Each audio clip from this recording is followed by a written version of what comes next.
Do you want to know what it feels like to be forgotten by the world while you're still alive? That's what David Whitmore asked himself every morning, trapped inside a mansion that echoed with silence louder than any scream. 20 years in a wheelchair, 20 years of people walking away. His wife, his friends, even his own father's final goodbye came in the form of a will, not a phone call. He wasn't angry anymore. He was numb.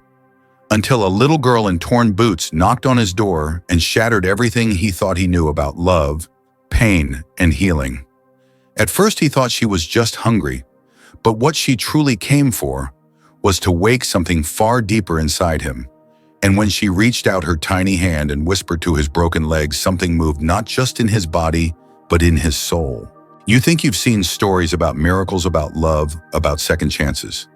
Stay right where you are, because what happens next will change everything you believe about healing, family, and the power of a child's heart. David Whitmore had spent 20 years locked inside his own body. Once a powerful real estate tycoon in New York, now he was a recluse in a grand estate tucked into the quiet woods of Hudson Valley.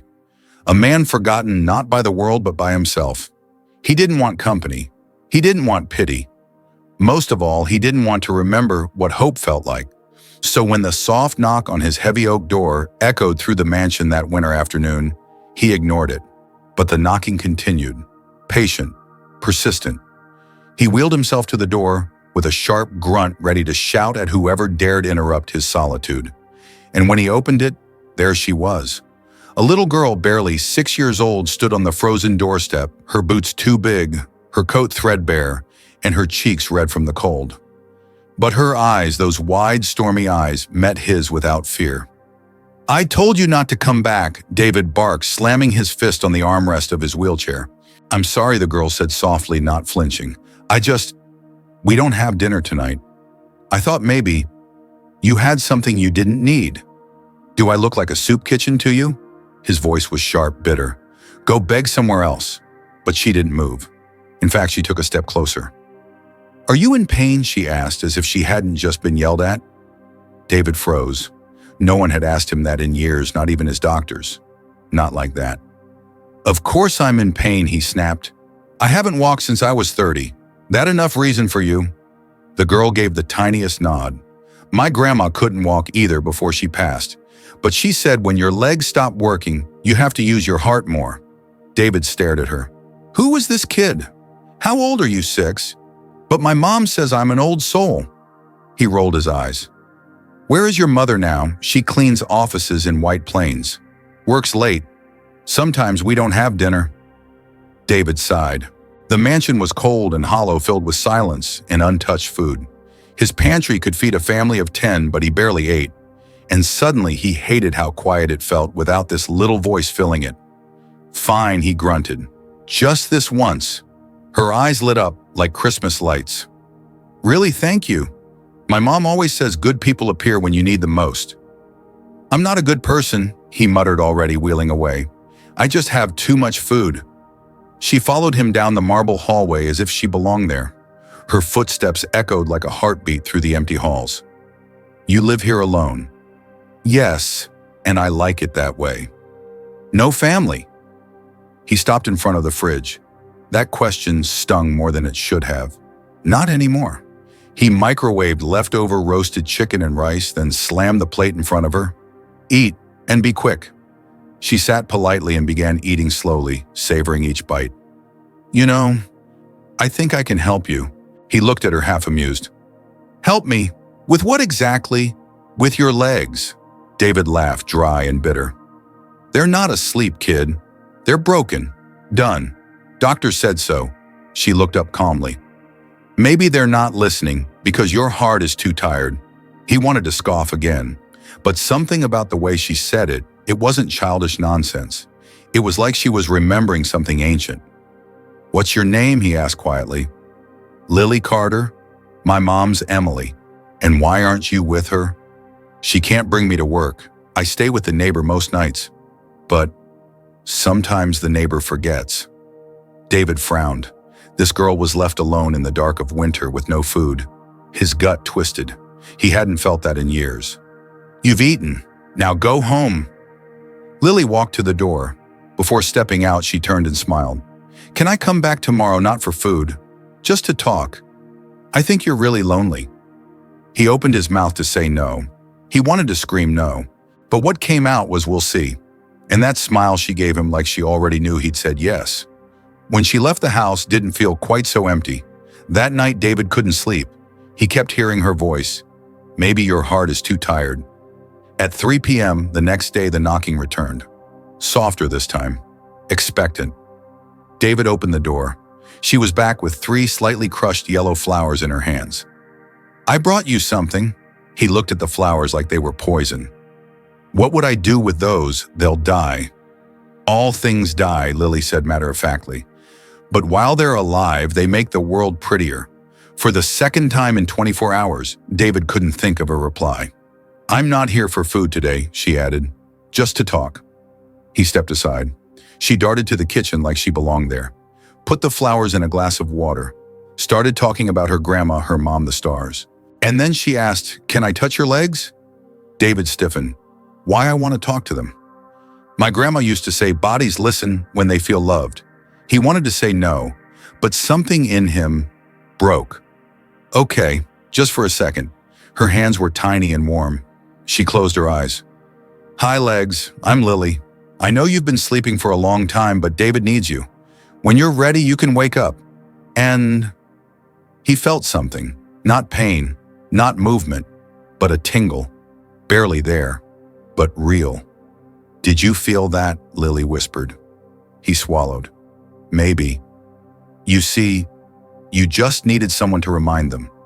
David didn't say a word, but something inside him shifted. Hope had walked back into his home, wearing worn-out boots and carrying wildflowers, and he wasn't sure he was ready for what that meant. We'll pause the story here for just a moment. Thank you so much for sticking with us this far. But now we want to know, do you believe a child's love can truly spark a miracle? If this part touched your heart, please like the video and share it with someone who still believes in second chances. The next morning, David woke up with an unfamiliar heaviness in his chest. Not dread, not the crushing grief that had filled his lungs for the past 2 decades. No, this was something different. It was anticipation. He kept telling himself he wasn't waiting for anything. But by 3:00 p.m., he was already in the hallway, pretending to straighten a picture frame, when the knock came. 3 soft taps like yesterday. He opened the door. Lily stood there smiling, with a crumpled brown paper bag in her hands. I brought you something today, she said proudly. Not food, it's a surprise. David hesitated, then stepped aside. You really don't give up, do you? My mom says good things take persistence. She made herself at home again, hopping onto the kitchen chair, as if she'd lived there forever. From the bag, she pulled out a tiny sketchbook, the pages dog-eared and smudged with pencil. I made you something last night, she said, flipping through the pages. It's a story about a man in a castle who couldn't walk until a girl reminded his legs what love felt like. David stared at the drawings. They were rough, childlike, but full of heart. The man looked like him down to the scowl and the wheels. You made this for me? Lily nodded. Everyone needs someone who believes in them. He looked away, jaw clenched. Her words cut deeper than she could possibly know. That afternoon, they talked for hours. About nothing and everything, space dreams, the way snow tastes different when you catch it on your tongue. It was the most human he'd felt in years. She asked more questions about his past, about his ex-wife Vanessa, who left when he became more burden than man, about the accident that shattered his spine and his life. He didn't tell her everything, but he told her enough. Later that night, Lily's mother came storming to the front door, frantic, furious. Where's my daughter? She shouted as she pounded the door with both fists. David nearly fell out of his chair from the shock. Your daughter, Emily Carter, appeared like a hurricane in human form, disheveled, breathless, and wild-eyed with fear. Behind her, Lily looked suddenly very small. Mama, wait. He's not bad, he's my friend. Emily grabbed her daughter and held her close. What do you mean he's your friend? You've been sneaking out to a stranger's house.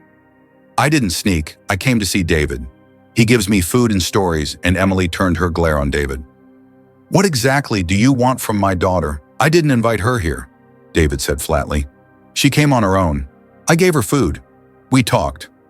Emily's expression didn't soften. She says you think she can help you walk again. David looked away. She believes that, yes. Emily shook her head. You're letting her get wrapped up in some fantasy. She's not wrapped up in anything, David replied, his voice low. She's just not afraid to believe in something better.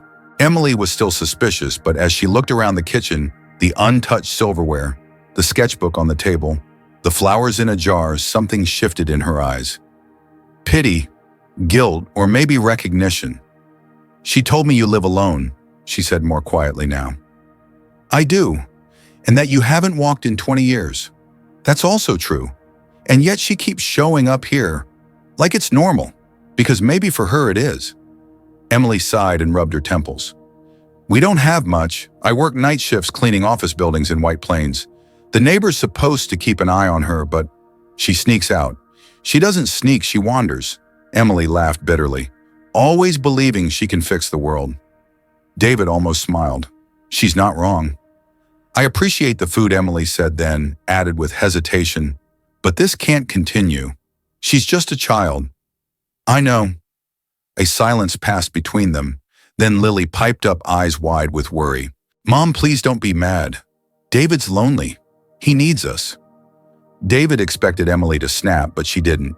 Instead, she looked at her daughter, then at him and said, Let's talk. Inside. That night, the three of them sat in the kitchen. Lily talked about chess and drawing, and her favorite part of the house, the creaky floorboards upstairs. David explained his injury, his abandoned marriage, and how for years he'd just been waiting for the end. But then he said, Your daughter knocked on my door, and suddenly, I wasn't waiting anymore. Emily listened without speaking, her hands curled around a chipped ceramic mug. Then Lily said something that changed everything. We're getting kicked out. What David blinked. Emily tried to hush her, but it was too late. The landlord says we owe 2 months of rent, Lily explained. We have to leave by the end of the week. David's heart dropped. Where will you go? Emily looked down. A friend's couch. Maybe a shelter. I don't know, David stared at them both. Then slowly he said, You can stay here. Emily's eyes flew to his. I have 8 empty rooms. I use 1. You need a place. I need help cooking, cleaning, reaching things. Emily laughed bitterly. You think people won't talk? A woman and her daughter moving into a house with a man in a wheelchair. Let them talk. She paused. Why would you do this? Because your daughter saved my life, he said, and I want to repay it. Emily was silent for a long moment. Then Lily whispered, Please, Mama. It'll be like a real home. Emily looked at her, then at David.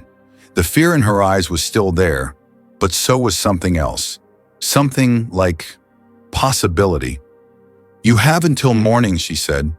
If I regret this, even for a second, we're gone. David nodded. Deal. And just like that, the old house on the hill began to feel like something it hadn't in years. It felt like home.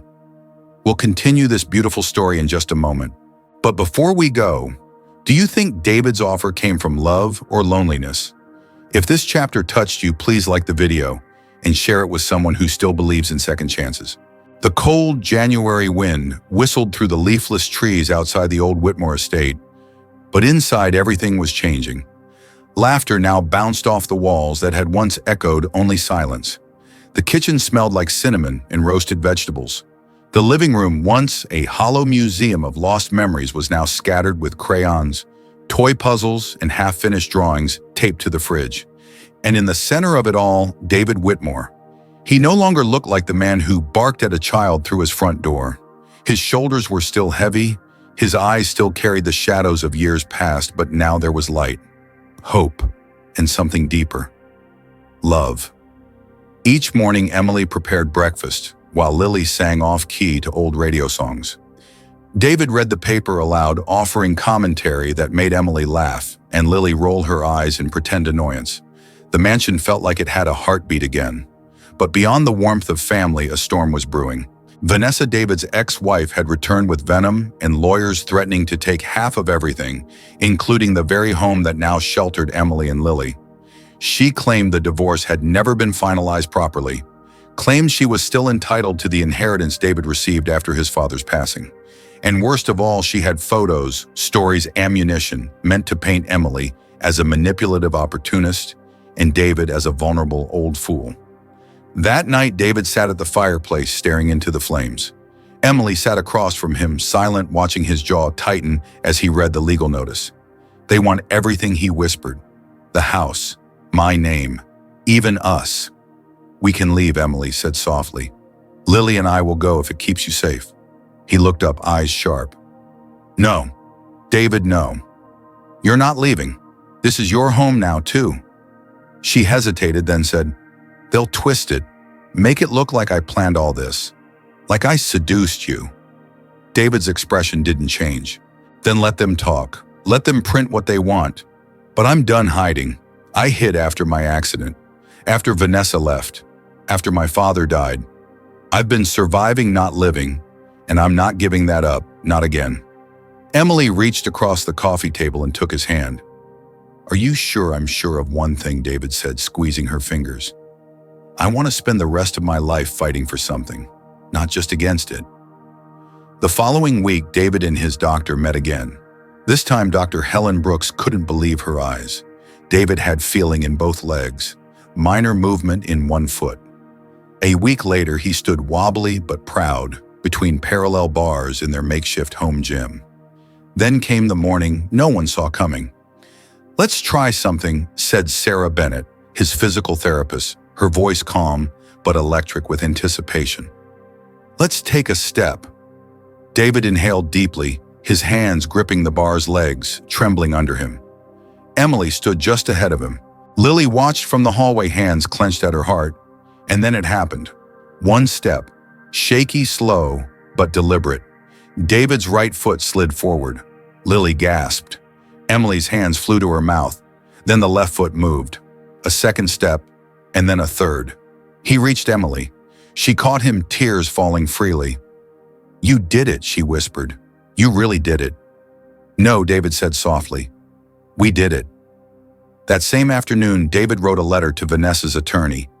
You may keep the inheritance, keep the stories, keep the gossip, but you will never again have power over this house or the people inside it. I've already won something worth more than anything you're demanding. I've won back my life. The letter was sent. No lawyers replied. Weeks passed. David's progress accelerated. His therapy became daily. He could now walk with a cane across the hallway. He even danced clumsily, adorably with Emily under fairy lights Lily had strung across the living room for practice wedding decorations. And then came the day David surprised them both. He took Emily out into the garden, now lush with flowers Lily had helped plant. The sky was golden, painted with the soft light of late spring. A small table waited under the oak tree where Lily had once touched his legs and whispered to them to wake up. Now he stood there, without assistance. No wheelchair in sight. I have one more thing to ask you, he said, pulling a small box from his jacket. Marry me. Emily's breath caught. David smiled. I don't know how much time I have on my feet. I don't know if I'll ever dance without stumbling or run through this garden like I used to. But I do know one thing: I don't want to live another day without calling you my wife. Tears slipped from Emily's eyes as she nodded. Yes, she whispered. 1,000 times yes. And from the bushes, Lily popped out with her hands full of petals. I knew this was coming, she squealed, throwing them into the air. The wedding happened 3 months later in the backyard. Small, intimate, magical. Father John Miller officiated. Lily wore a crown of daisies and walked her mother down the aisle. David stood proudly, no wheelchair in sight, tears shimmering as he watched Emily approach in a simple white dress. I never thought this would happen, David whispered. Neither did I, Emily replied, smiling through her tears. But you gave us a home, a family, a future. As they exchanged vows, even the birds seemed to quiet down to listen. When David kissed his bride, Lily shouted, "Best wedding ever," and the guests burst into laughter and applause. Later that night under the stars, David, Emily, and Lily sat together, no longer broken pieces trying to survive, but a complete family learning to live. Lily leaned her head against David's shoulder and said, "See, I told you, your legs just needed love." David smiled, kissed the top of her head, and replied, "Turns out, my heart did too." And from that night on, the Whitmore estate was no longer just a house with empty rooms. It was a home filled with laughter, healing, and a love so true it could teach even the broken how to stand again. What do you think gave David the strength to finally stand? Was it love or his decision to stop running from life? And if you were in Emily's place, would you have accepted to stay in that house? How do you feel about this story? If you loved it, comment no 23 below. If it felt just okay, leave number 2. If you think it could be better, write number 1. We want to hear your honest thoughts. Tell us what country you're watching from, and if this story touched your heart, please tap the heart and share it with someone who still believes in miracles made of love.